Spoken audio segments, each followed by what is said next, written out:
ডিমটাকে ফেটে সিদ্ধ করে পিস পিস করে কেটে নিব। আর লবণ সেটা দিয়ে আমি এটাকে ফেটে সিদ্ধ করে নিয়েছি। হ্যাঁ, দেখতে পাচ্ছেন, সিদ্ধ করে দিয়ে দিচ্ছি হলুদ,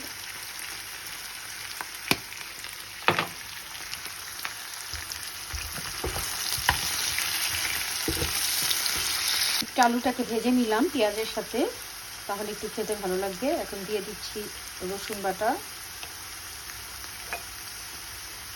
আদা বাটা,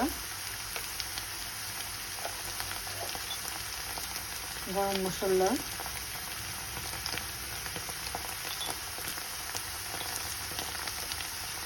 ধনিয়া জিরা পাউডার।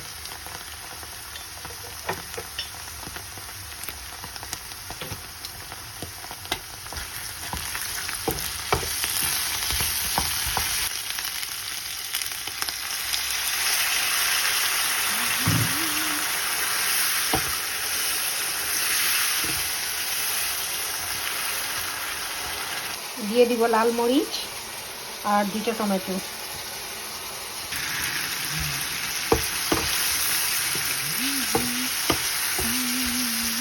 ডিমটা কেটে নিয়েছি, এখন এই ডিমটা দিয়ে দিব।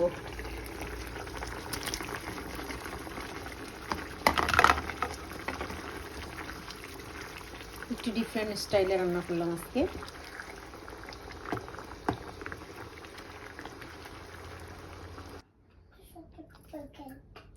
দেখেন আমার তরকারির কালারটা কত সুন্দর হয়েছে, মাশাআল্লাহ। আপনারাও চাইলে এইভাবে সিদ্ধ করে ডিম রান্না করতে পারেন, হ্যাঁ, একটু ভিন্ন স্টাইলে।